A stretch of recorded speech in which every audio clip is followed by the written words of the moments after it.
ये पार्ट 3 है वीडियो का। अगर आपने पार्ट 1 और पार्ट 2 नहीं देखा तो चैनल सब्सक्राइब करके चेकआउट कीजिए और बाकी आपको लिंक डिस्क्रिप्शन में मिल जाएगा।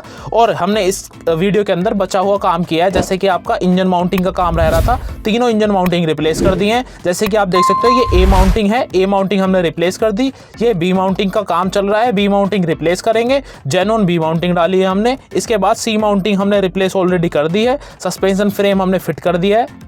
और ये ए माउंटिंग की कंडीशन निकली है, अंदर से पूरी की पूरी कटी हुई निकली थी इसकी रबड़ की बुशेस जो भी थी, तो हमने ये रिप्लेस कर दी, इसकी जगह नई डाल दी है।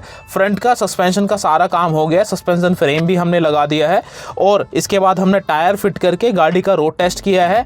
रोड टेस्ट में भी सब कुछ ओके रहा है और गाड़ी के अलाइनमेंट भी करा दिया हमने। उसके बाद गाड़ी को वॉशिंग पे लगाया है। वॉशिंग पे लगाने के बाद हमने गाड़ी हैंड ओवर कर दी है कस्टमर को, और कस्टमर को भी चेक कराई गाड़ी, सब कुछ ओके रहा है।